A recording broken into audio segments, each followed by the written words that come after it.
Okay. We live in Ohio, and they say that there are two seasons, winter and road construction. And this year is particularly bad in that it seems like everywhere I go, there's orange barrels everywhere. And I posted on my Facebook page. By the way, if you want to friend me on Facebook, I still have some room for more friends. And you have to express undying devotion. I mean, no, you just have to tell me. It would help if you send me a private message and say, I watch Prophecy Update, and I'm not a troll or something like that. So I'm just trying to get a passage up here. I've been up since about 2 o'clock this morning trying to get this stuff done. So if you'll just bear with me for a moment as I go through. But I posted on my Facebook page the other day that, there's this, I was wondering, do orange barrels cause some people to go into like a seizure or something? Because I don't mind slowing down. That's not the point. That's not the major point. But it's the, people changing lanes and not looking, and they think they can do anything in that construction zone. It's like a zone of protection. It's a construction zone. It's not, that's where you need to be extra careful. And that's the point. So we had these construction barrels, orange barrels in Bible prophecy, that are telling us that there are things coming up. They're warnings. And sometimes they're a warning for us to kind of slow down and take some caution. On the way up here this morning, I was trying to turn on Route 23 off of the freeway, and there was a lady in front of me, and she had 3 bumper stickers on her car. One was one of those equal signs, just with an equal sign for equality, and then there was that coexist thing, and then evolved. And I was pretty sure that she was not on her way to Fellowship Bible Chapel, unless she was a recent convert. We give people time to clean all the junk off their car here at church. We're not legalistic or anything, but boy, what a week. It was a great week to look at things that are converging. So I'm going to look at a little bit at culture, geopolitics, Israel this week. I'm going to make 3 recommendations up front of other places to check, just because, as you know, it's not possible to cover everything in an hour that we have here, an hour or so. And one is the Heim Report, CHAIM, JerusalemJournal.net/headlines. Heim Report by Brian Schrager, where he does a great job of updating Middle East news, things relative to the Middle East, headlines there, does it 6 days a week, and it's really an excellent resource, one that I check. Another one, watch.org, of course, our friend Bill Koenig. That's another good one to check, so I'm actually going to recommend 4. Another one is, yesterday, Jan Markell interviewed Michelle Bachmann on her radio show, Understanding the Times, that you can get at olivetreeviews.org.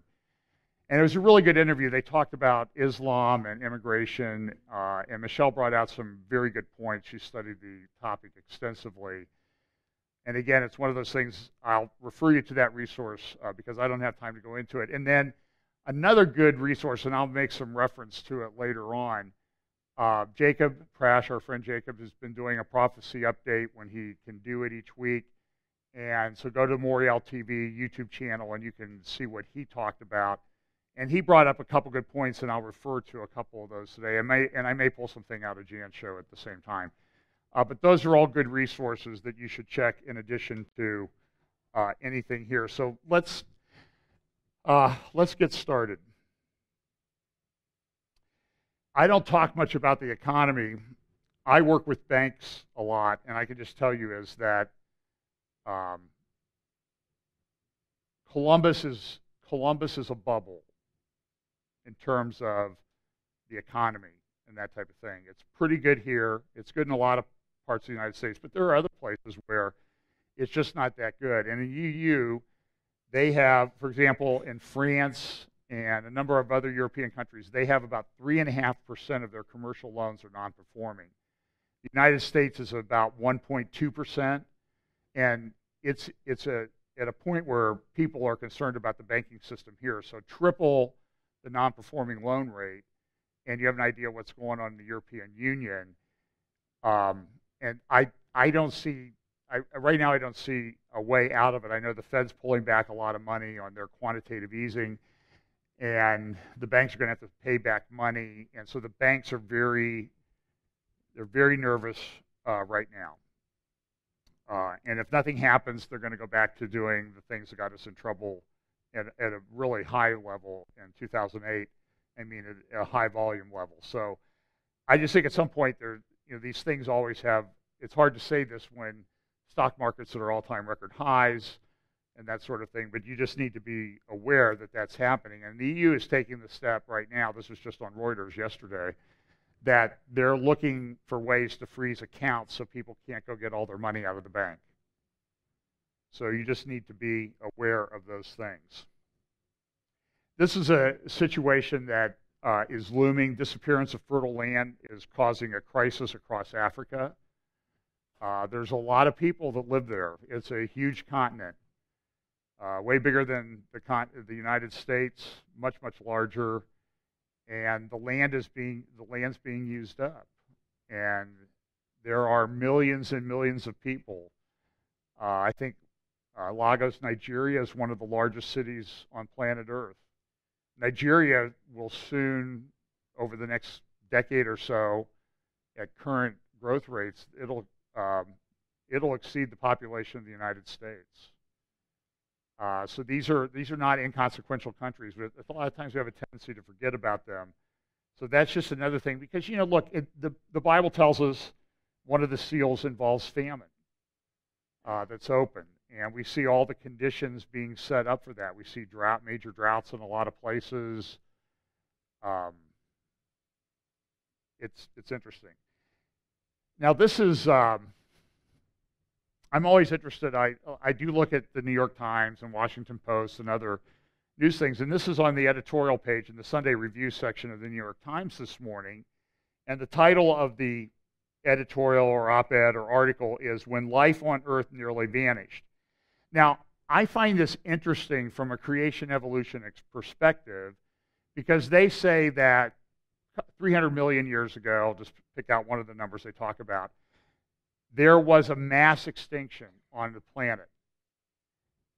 90% of ocean life and 75% of land life was exterminated in this catastrophe or the climate change.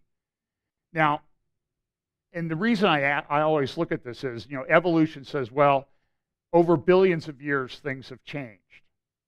And now we have this vast diversity of life because we've had this long, long period of time.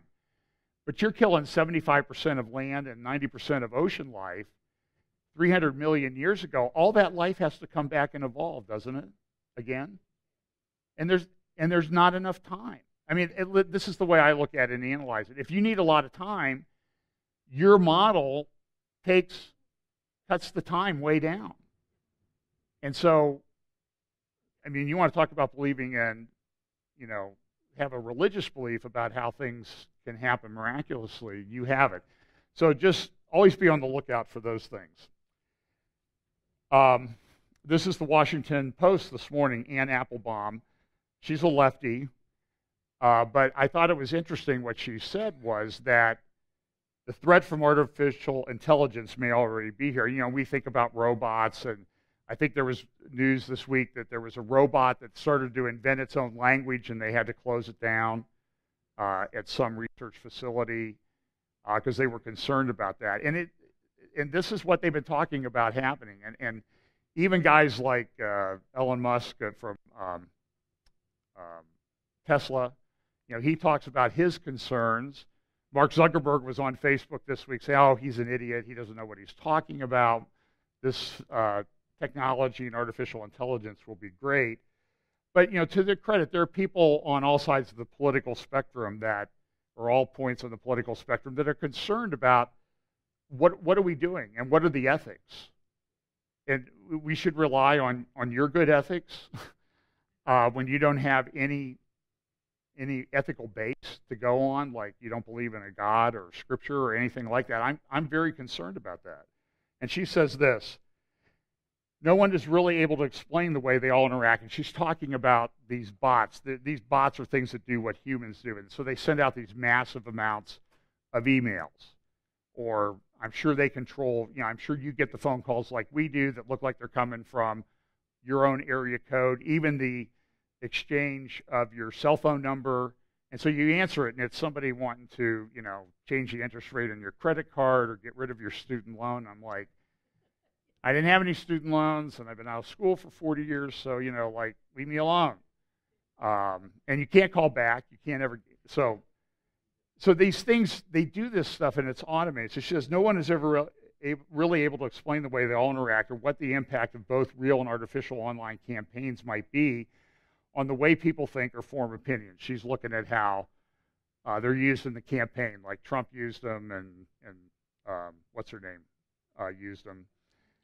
Another digital forensic research lab investigation into pro-Trump and anti-Trump bots showed that an extraordinary number of groups that are involved in these dueling conversations, some commercial, some political, some foreign. The conclusion, they are distorting the conversation, but toward what end, nobody knows. Which is my point. Maybe we've all been imagining the scenario incorrectly all of this time. Maybe this is what computers out of control really look like. There's no giant spaceship, nor are there armies of lifelike robots. Instead, we have created a swamp of unreality, a world where you don't know whether the emotions you are feeling are manipulated by men or machines, and where, once all the news moves online, as it surely will, it will soon be impossible to know what's real and what's imagined. Isn't this the dystopia that we've so long feared? Now, listen, she's a person of the left, and I don't think she's religious, but I don't know. Let's assume she's not.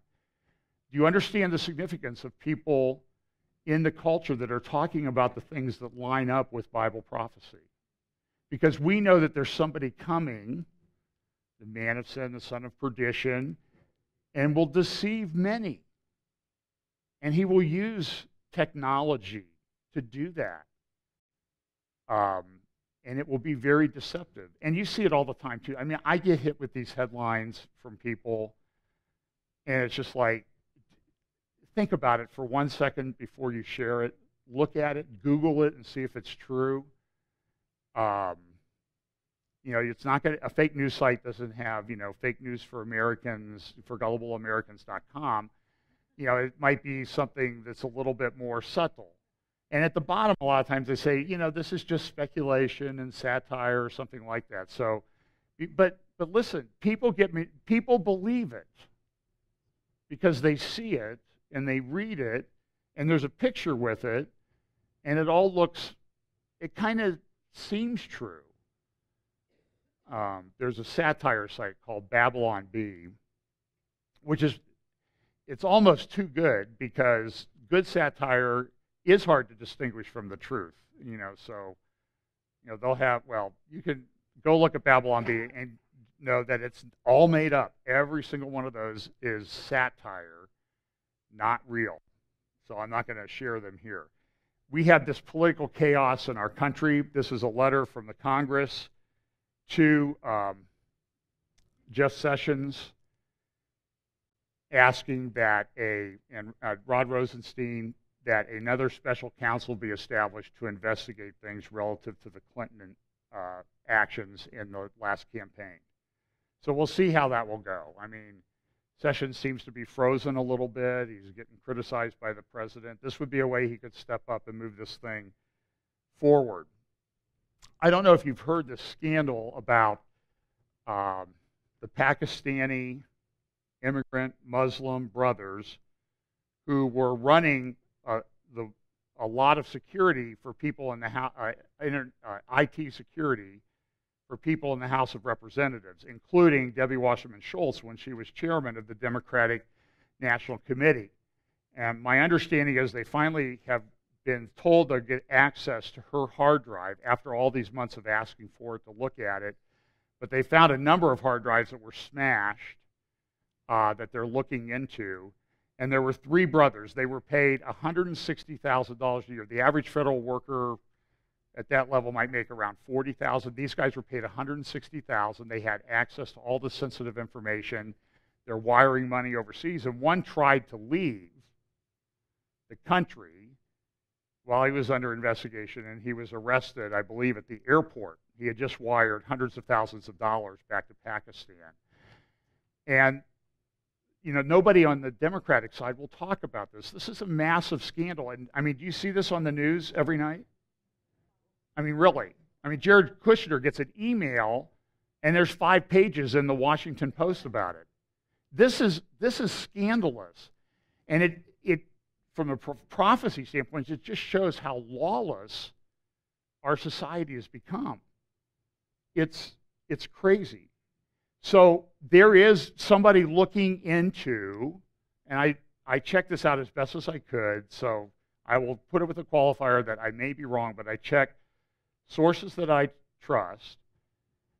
There is somebody at the Department of Justice that's in charge of the investigation into these Pakistani brothers and the things that they've done.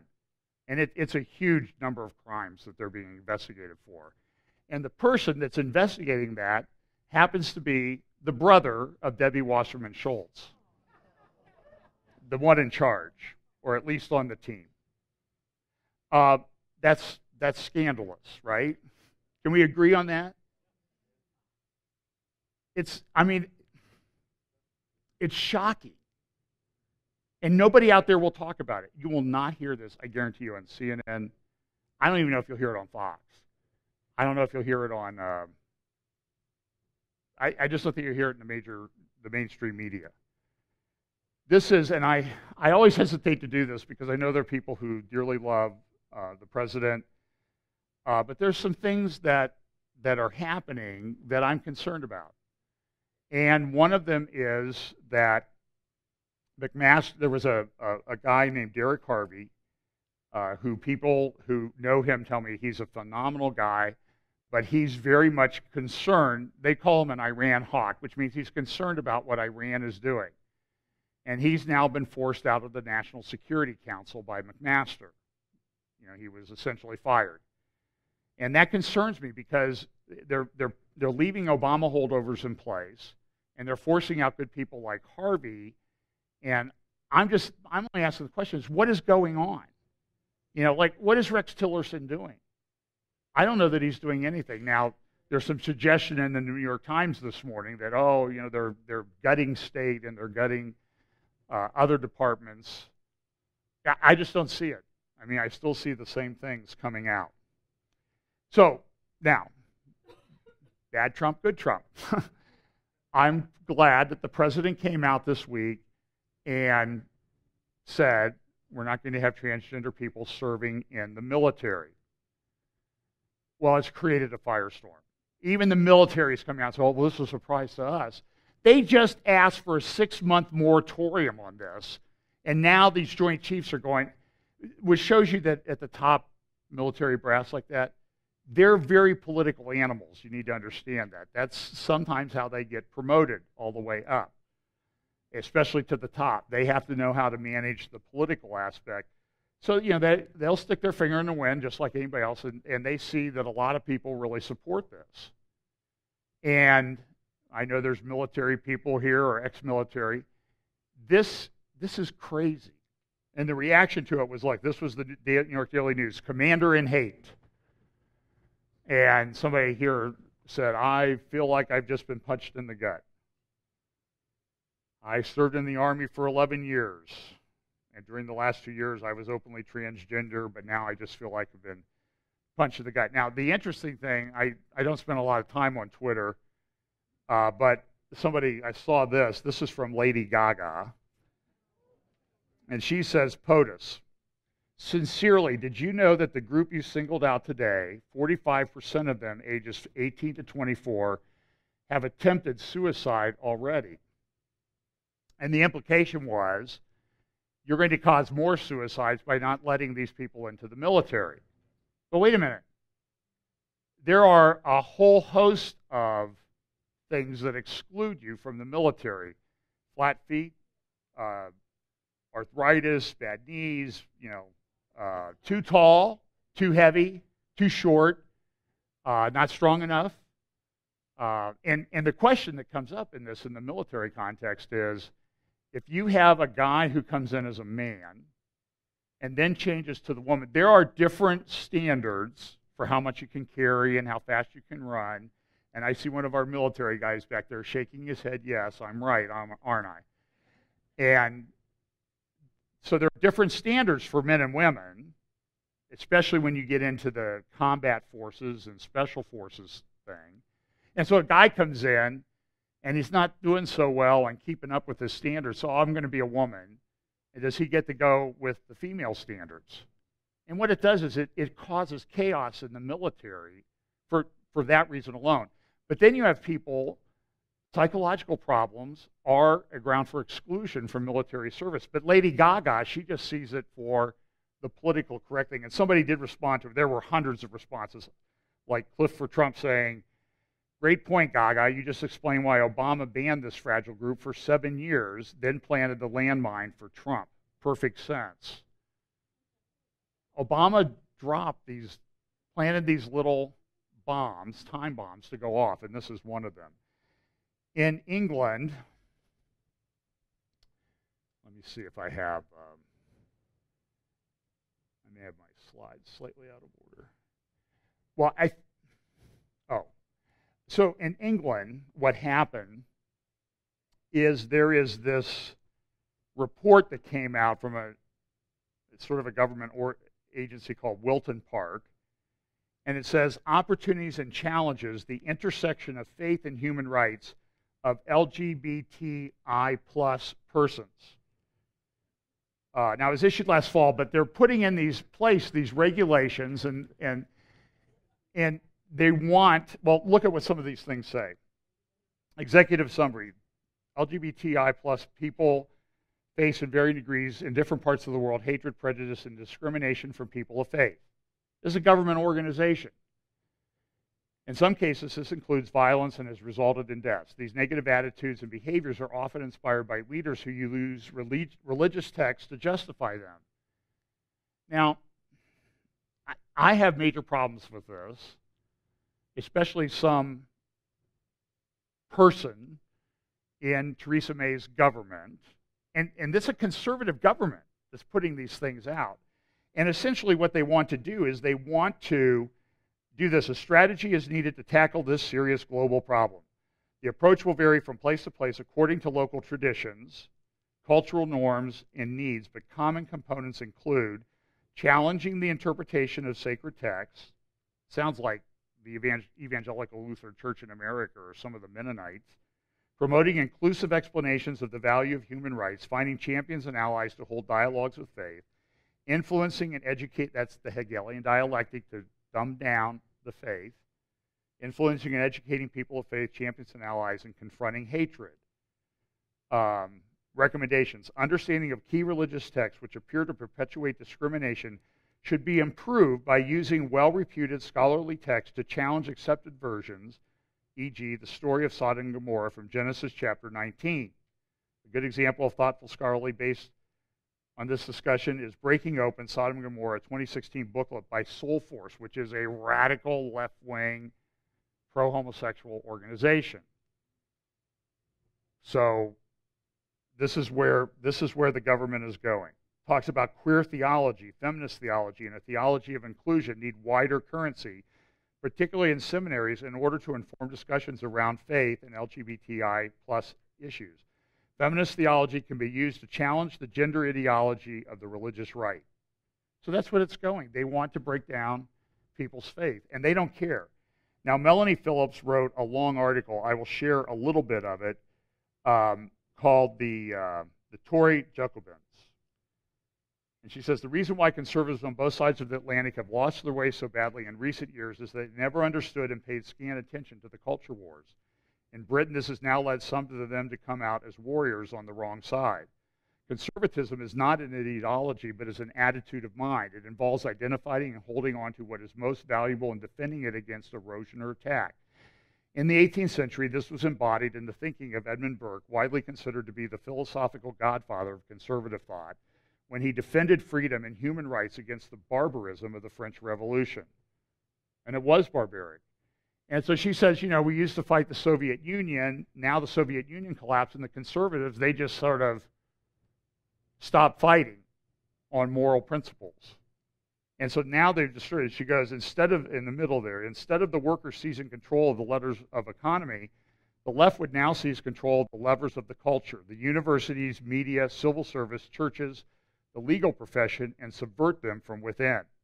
Its aim was to undermine and weaken the normative values of the West and then flip them so that what was transgressive became normative, while what was normative became ostracized as transgressive. In other words, you oppose this, you're the sinner in the new morality, not the people that are doing it. And so this is the way the West would be destroyed and would be transformed into quite what was never very clear, but some kind of new world order. Do you see the connection there between what Bible prophecy says and what's going on in the culture? I think Melanie makes a very close connection to it. So you can get her stuff at melaniephillips.com. And look, she's not perfect. She's not a believer. She concludes her article by this: when same-sex marriage was introduced, we were told the church would remain free to stick to its traditional doctrines.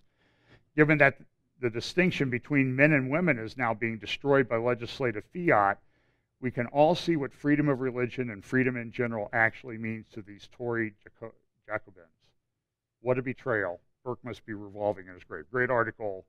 You might want to look at it. And then this week, to get to Israel and some other geopolitics, you see attacks on Israel all the time. For example, this is the World Council of Churches, and they all talk about we need to have dialogue about access to holy spaces, particularly in Jerusalem, and we need to resolve the occupation. They always talk about the occupation. They rarely discuss the terrorism. They might mention it to seem like they're fair. Here's the Mennonite Church USA. They've now voted. They have some, I don't know if this conference has taken place yet, Seeking Peace in Israel-Palestine. And there's they have all these videos of people talking about how they've become concerned about social justice, particularly justice involving the Palestinians and Israel. So listen to what he says. This is a Mennonite guy. I mean, I grew up Mennonites. We used to go to a Mennonite church sometimes because they had a big hymn sing on Sunday night, you know. Roughly half of the country is watching a movie with an outsider president whose unpredictability is needed to facilitate change. Oh, by the way, and a lot of Mennonites are still holding fast. I want you to know this is just one organization. A lot of Mennonites have left because this group has adopted same-sex marriage. It's an action movie, he says. The other half is watching a dystopian drama with a president who is an incompetent, corrupt, morally bankrupt, aspiring despot who is overseeing the collapse of democracy and the rise of totalitarianism. So what do we say when we see that? He's projecting. He's putting what he believes on somebody else. So they have these resolutions, Seeking Peace in Israel. Here's just one. We have heard the cry for justice of Palestinians, especially those living under oppressive military occupation for 50 years. We are also acutely aware of anti-Semitism. See how they try to balance it out in violence inflicted upon Jews in the past and present. The suffering of those two groups too often has been set against the other. We recognize, rather, that the legacy of Jewish suffering is intertwined with the suffering of Palestinians. So one of their commitments, engaging Christian Zionism. We urge pastors, teachers, and appropriate church agencies to engage Christian Zionism with our own church and with the broader American Christian community, encourage Christian Zionists to enter into a conversation relationship with our Palestinian Christian partners, and as followers of Jesus to pursue a nonviolent, inclusive, and just vision for Jewish and Palestinian coexistence in the Holy Land. I don't believe that that's what their end game is. And then here's what they came in and they said: avoiding economic support for occupation while investing in peace and justice. And you can look this up at the Mennonite, I think it's MennoniteUSA.org is the website. I ran across this a little bit, just one little comment out of it.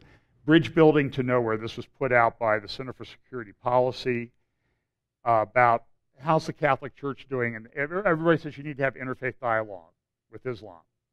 And we see examples of it happening all the time. And this looked at what the Catholic Church has done, and their conclusion was they had failed miserably. In fact, they have one section titled, "It's Feed My Sheep, Not Feed My Sheep to the Wolves." And that's what some people seem to forget in that whole conversation. This is Ivanka Trump. Yesterday, Jan Markel and Michelle Bachman talked a lot about a lady named Ann Corcoran. RefugeeWatch.blogspot.com, I think, is her blog. And she's been tracking this for years, and she was like, where are all these people coming from? She lives in rural Tennessee, and all of a sudden, a couple hundred Muslim refugees show up, and then another couple hundred, and how they get, they're getting paid, and there's organizations. 6 of them are religious related. 9 contractors and several hundred subcontractors, a lot of which are churches, religious organizations, NGOs that have been set up to get government money to resettle refugees. And one of the conditions, my understanding is, you can't proselytize. So, everybody always talks about, well, we're going to have interfaith dialogue, but you're really not allowed to. So I would recommend, and this is Ivanka Trump, she's meeting with Guterres, and Guterres, before he became head of the UN, remember, he was sort of head of the UN refugee program. And so he's the one who's been pushing it, and now he's at the head of the UN. And we see what it's doing to Europe, and I'm concerned of what it's going to do to America. And a lot of this, the standards for how this refugee program works at the UN level, was set up by the Organization of Islamic Cooperation, 57 Muslim governments that are talking about how we're going to do Muslim immigration. And that is one of the ways of jihad is immigration. So, let's see. Well, this I saw that the State Department lawyers are removing references to ISIS, genocide against Christians and other religious minorities. The State Department has come out and said, no, that's not true. We're doing everything okay. So let's look at Israel and geopolitics for a little bit.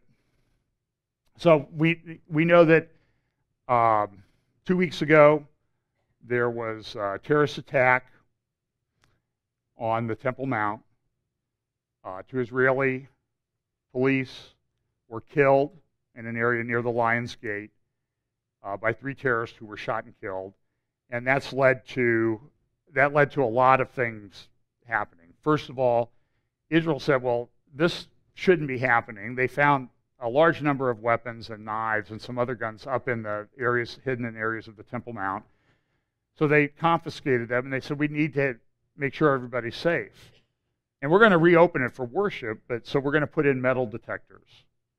And the Muslim Waqf protested, had people protesting in the streets, refusing to go to the Temple Mount. There were violent clashes. There were at least 4 Arabs referred to as Palestinians, killed in those exchanges. There was a terrorist who went and stabbed and killed 3 members of a Jewish family at Shabbat dinner on Friday night, a week ago Friday.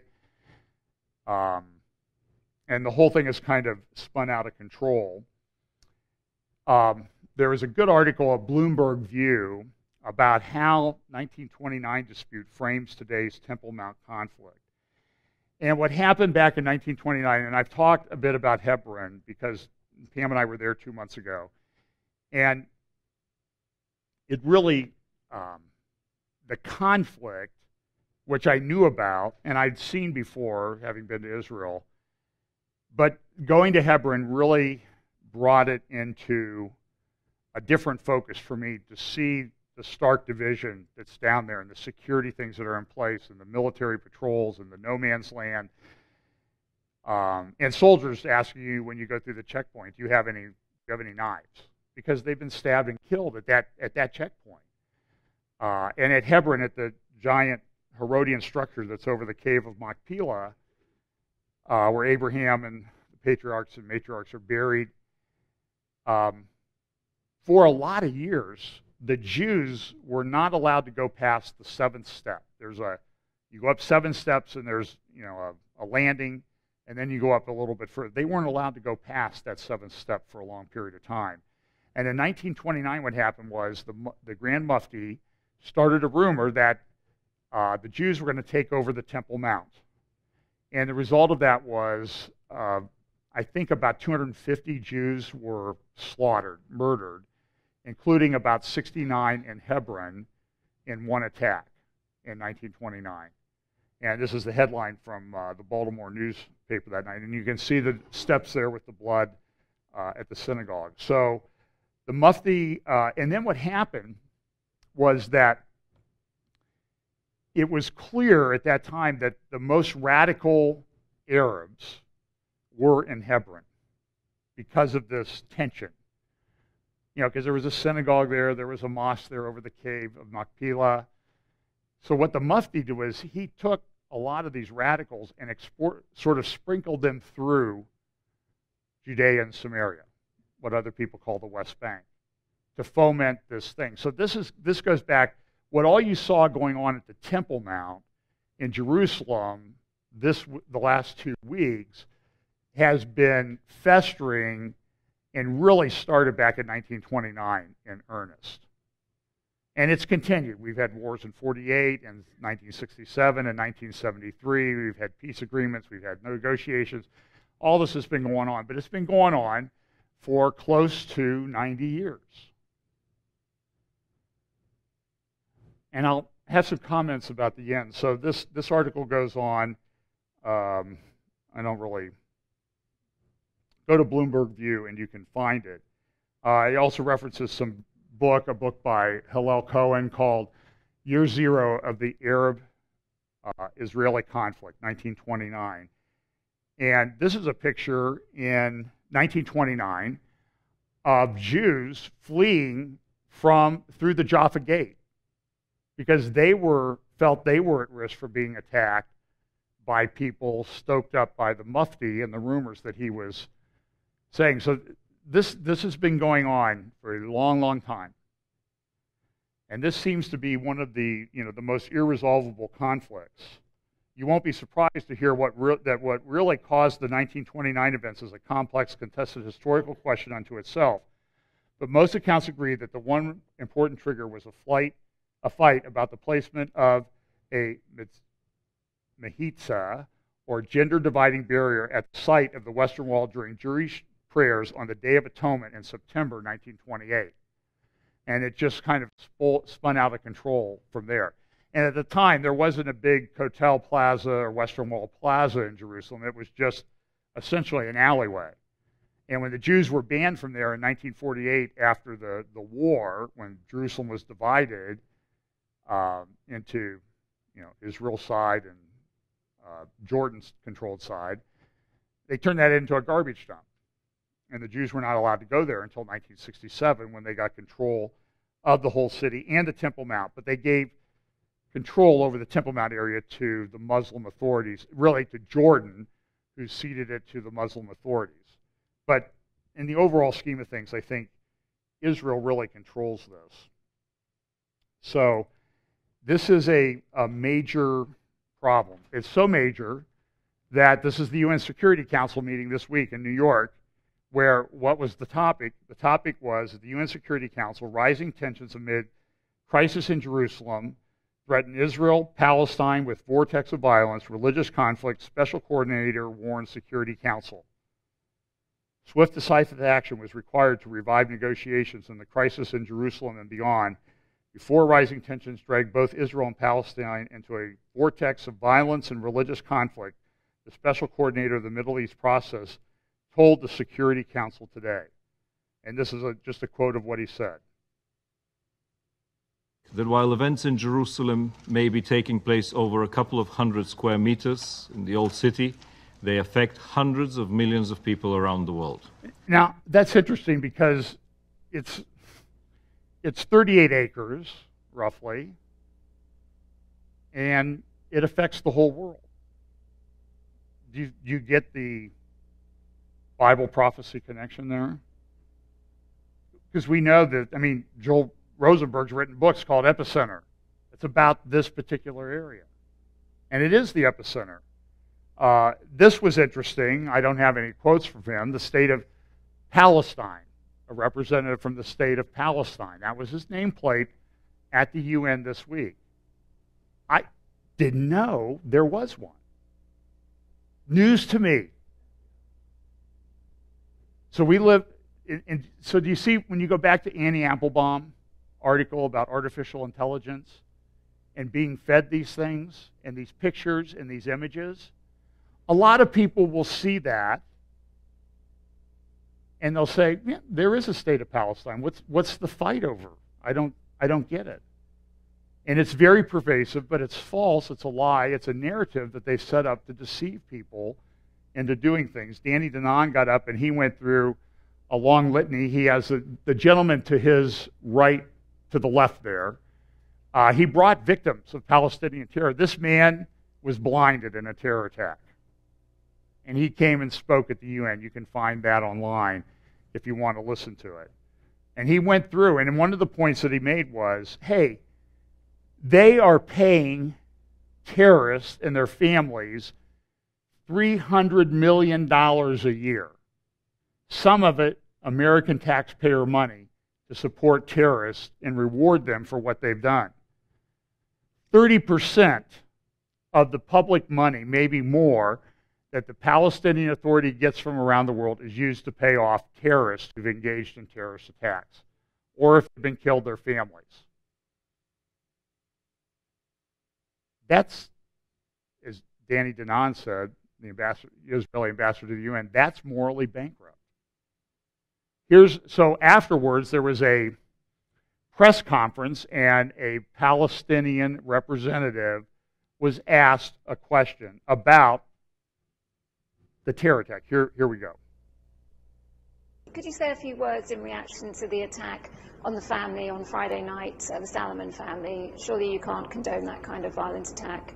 Don't expect all Palestinians to be angels not to react. If people think that the Palestinian people are going to live that situation without any form of resistance to it, that is not realistic and that is not fair.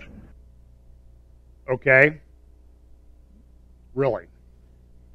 So the situation, there was demands that they remove the new security gear, and so somewhere in midweek, the metal detectors were taken down. They were going to put up cameras, and then the Mufti said, nope, nobody's coming to worship until you take everything down, because it's our Temple Mount, and we're not going to go up there. We're going to continue to demonstrate in the street, and we're going to have, these clashes almost always erupt into violence. On Thursday, they finally came back to the Temple Mount, and they rioted up on the Temple Mount. Now, King Abdullah from Jordan says this threatens the whole region, it threatens the whole world. Palestinian leaders were saying it's going to be an explosion if nothing changes. And then they took everything away, and it still sort of exploded.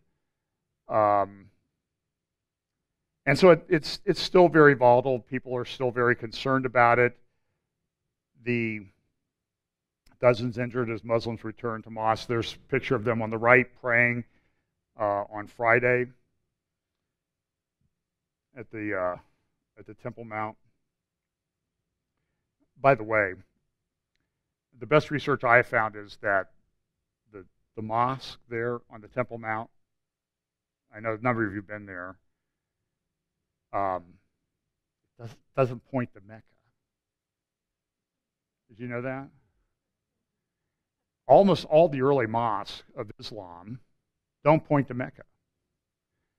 Jay Smith has a great talk that he did at Calvary Chapel, Chino Hills. You can look that up, called The Mecca Problem, or The Problem with Mecca.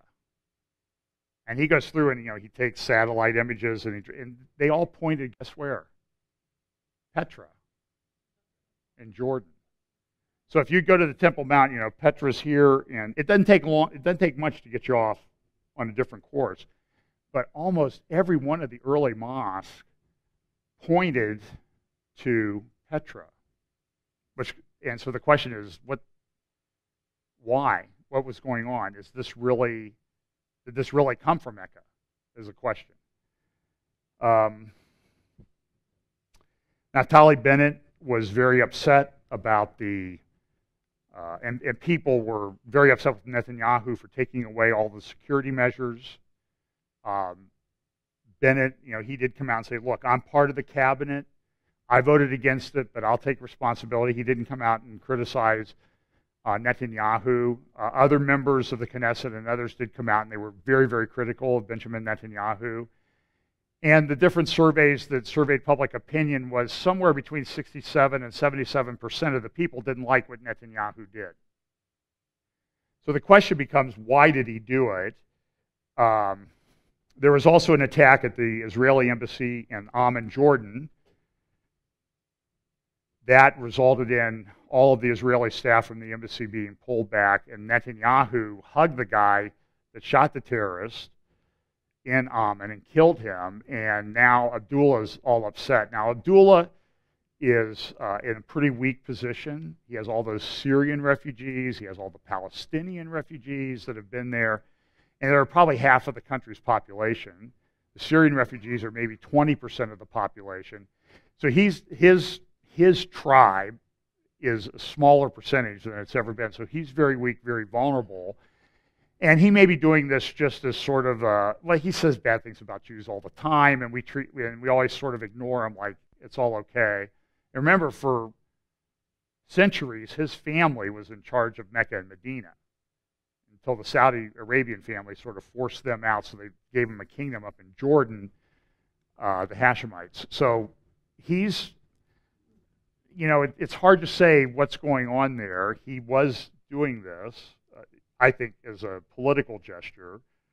So they removed the security gear. Here's just a little news report on what happened. Prompted this decision? Any official word?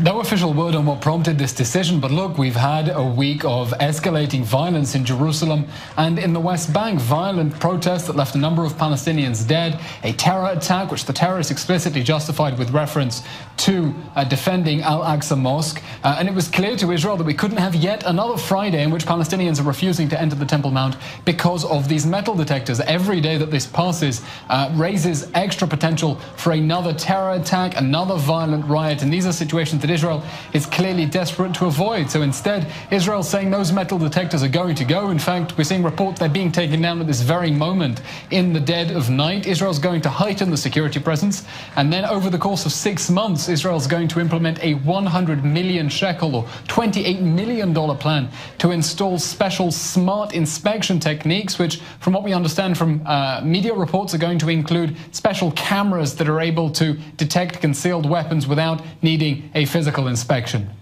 Now, Elon, this is what the Palestinians had been protesting for. Has there been any reaction from them on this decision to remove the metal detectors?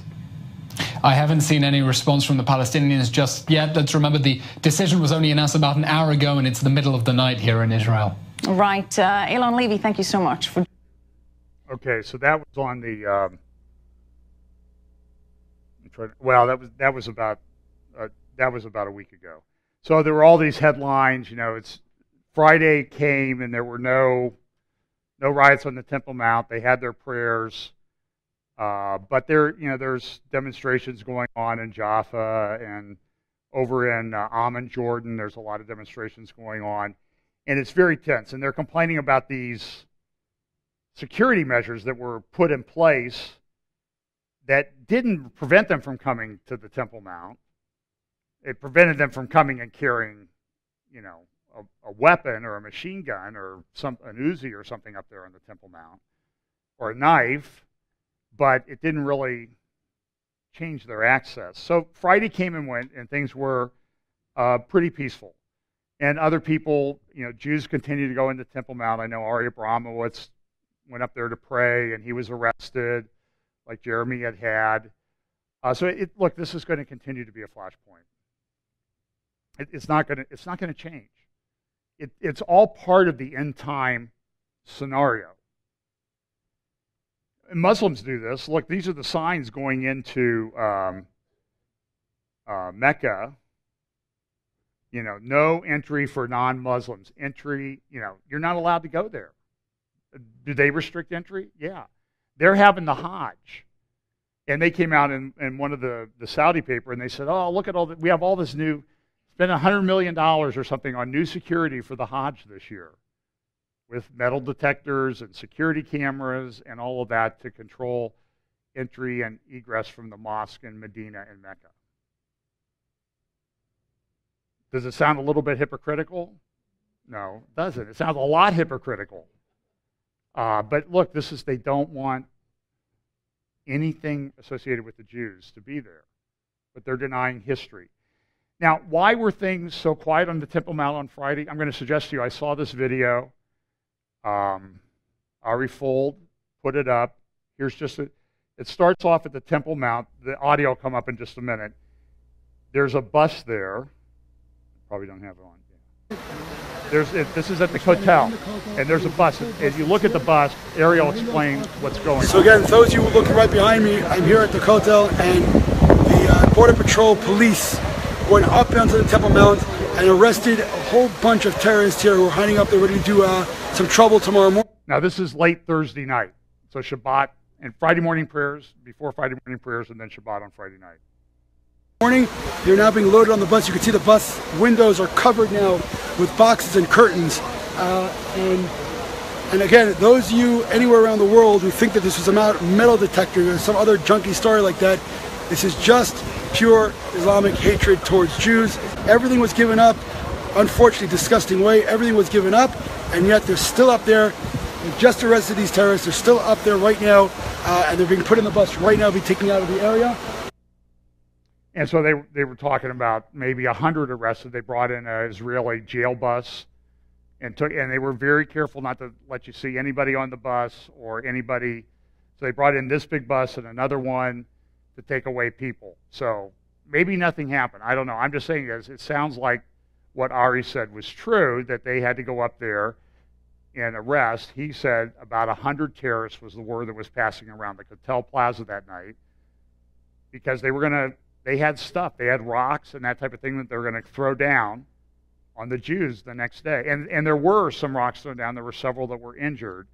So it's still a volatile situation. I think it's going to continue to be a volatile situation. Jordan King came out and said, well, I think that the U.S. helped negotiate a resolution. The report now is the boss may be in very deteriorating health. That's got everybody nervous.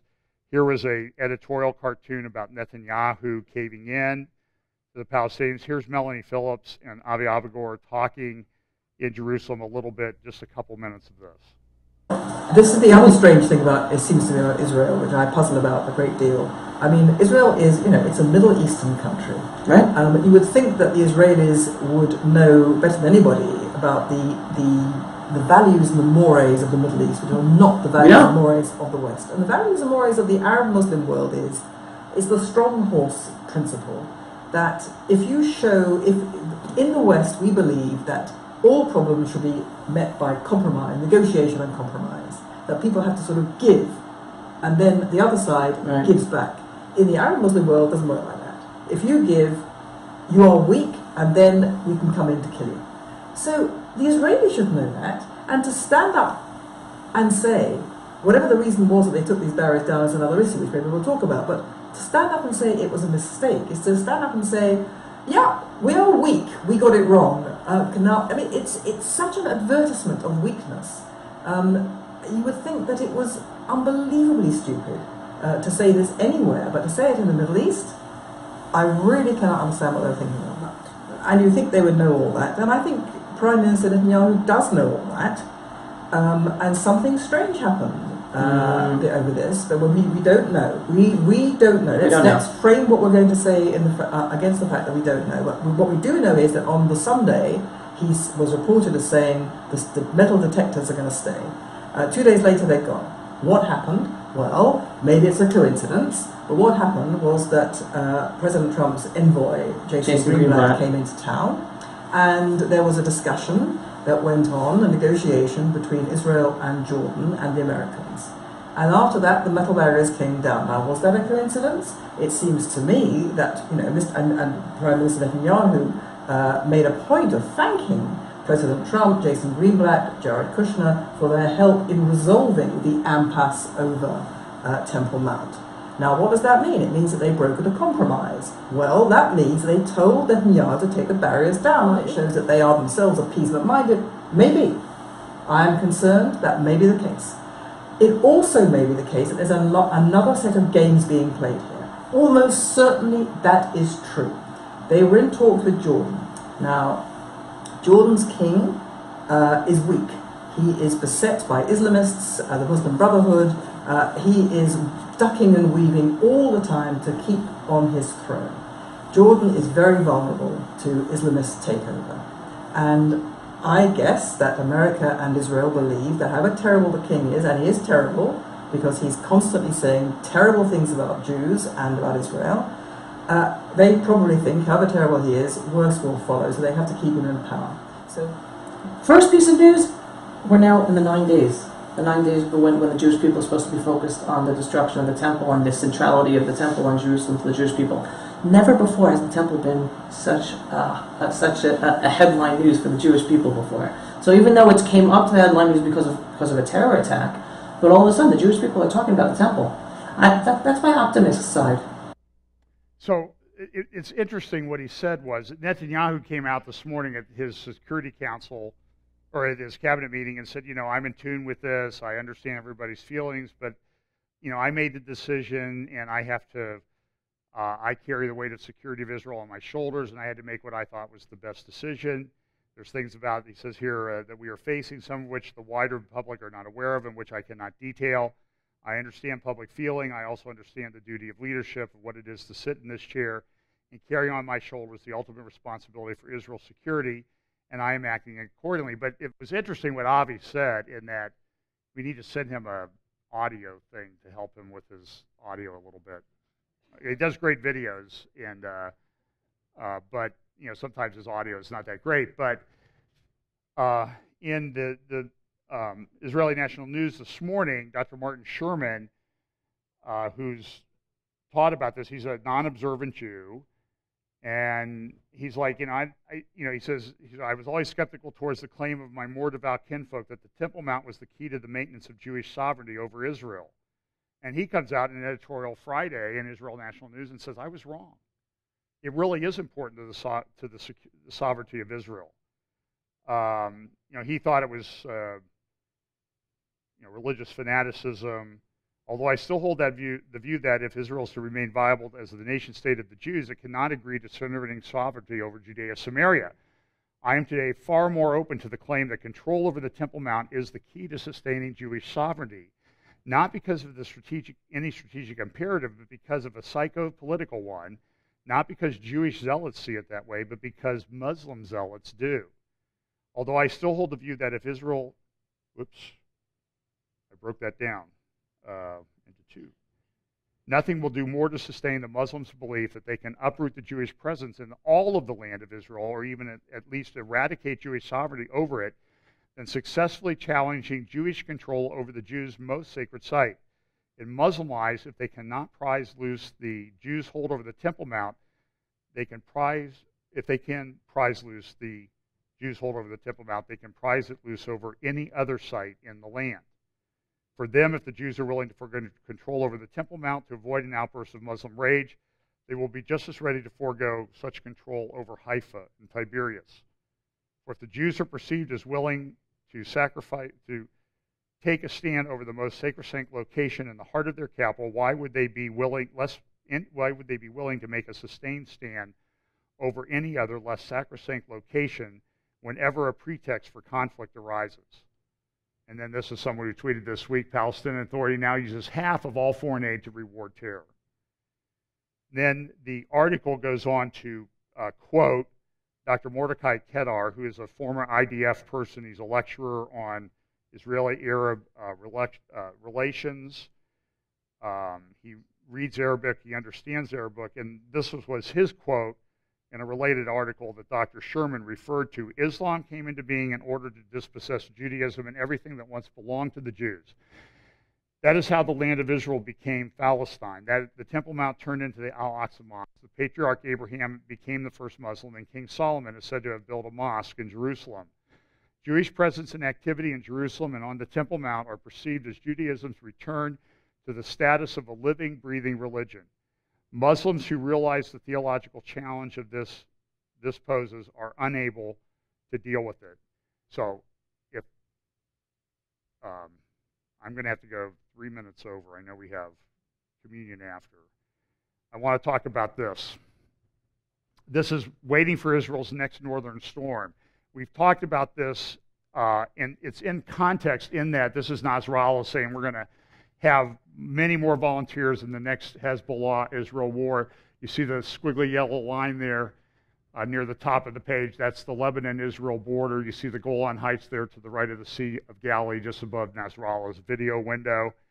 And this is happening. This is very important. Now, and I'll give Jacob Prasch credit for bringing this up because I personally didn't make the connection. There was this finding. It was published this week in the American Journal of Genetics, I think it's called, and it was republished in a National Geographic site. Living descendants of biblical Canaanites identified via DNA. Now, what they said was, oh, look, they found 5 bodies buried in clay pots, and they did their DNA, and then they compared it to a bunch of people that live in southern Lebanon. And what they found is the DNA of the Canaanite bodies that they'd found down in Israel matched the DNA of the people that live in southern Lebanon. Now, they say, oh, well, see, that disproves the Bible because the Canaanites were wiped out. But I think that was one of the problems with Israel was they didn't wipe out the Canaanites. And the interesting thing, and this is Jacob Prasch's point, in Bible prophecy, we know that the sons of Ishmael, the Arabs, will oppose Israel in the end times, the Jewish state of Israel, and Jews will be gathered back in the land. We know from Ezekiel 38 and other passages that the Persians will oppose Israel. And Jacob asked the question, isn't it interesting now that southern Lebanon, which is Hezbollah, which is funded by the Persians, appear to be the descendants of the Canaanites? That's a very significant finding. So kudos to Jacob for bringing it up. More than 90% of the genetic ancestry of modern Lebanese is derived from ancient Canaanites, according to a paper published in the American Journal of Human Genetics. And so Jacob goes on to say, and so this is a site of Shiloh, and in the lower left-hand corner you see a little covered area. Just if you go up, straight up that way, that's where the tabernacle stood at Shiloh for almost 400 years. And Jacob suggested that, well, they've got this DNA thing down to where they can get it from bone and do the comparison. So if they go to sites here and find Jewish bodies, will they be able to tie them to the Jews of today? Because it does appear in some prophecy passages that they'll be able to tie them together. And this has never happened in history, that they've been able to do this from a genetic DNA, scientific, microscopic standpoint. And so, you know, now we have all this, there's all this stuff going on the border up there. ISIS is, now they're saying they've killed 60 to 7,000, but there could be upwards of 20,000 that are still running around loose, and what are we going to do? And it's a terrible thing. And there are conferences going on about Jerusalem and Baku, Azerbaijan. So look, here's the point I want to make. I have said in the past that I look at aspects of Bible prophecy and I have very mixed emotions about it. Because I know when certain things start to unfold and there are wars prophesied, and we don't know when those wars are relative to the 70th week of Daniel. We know there's a giant conflagration at the end called Armageddon. But, you know, we have Ezekiel 38 and 39, and some believe that Psalm 83 is a war. But there is a perpetual state of conflict prophesied. And so I have mixed emotions. When I see the Jews, like Avi says, we're talking about the temple now like we've never talked about in modern Israel history. in Israel, everybody's talking about the temple and the Temple Mount. And we see Jews going up there and wanting to pray, like other people go up there and pray.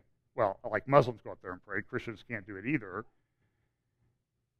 And I know that Temple Mount in Jerusalem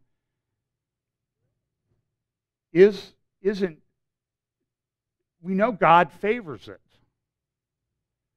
And we know God favors the land and has a plan to work out in the land. Now, I know that the temple, when the next temple that should be built, won't save anybody in terms of how Christians are saved. Judaism changed in 70 AD when the temple was destroyed because they lost the sacrificial system. They want to get the sacrificial system back, but Jesus covered all that with his work on the cross. And so my question is, that I'll leave you with today is, what do we do about that? Because I'm sure you have mixed emotions too. And somebody that I know and respect wrote, asked the question, how should we pray in these times? What should we pray for? And what we know is that the 70th week will have this temple aspect to it. Whether we like, and we know it's not going to save anybody. I get that, okay? But, in Thessalonians it talks about when they say peace and safety. And sometimes my concern is that, we don't know what all's going to happen before we're out of here, okay? But you make a pretty good argument there's a bunch of stuff that's going to happen. And are we praying for peace and safety like the world is praying for? Remember Daniel in Daniel chapter 9, when Daniel was reading Jeremiah and saw that the 70-year captivity in Babylon was about to be to an end, what did he do? He prayed.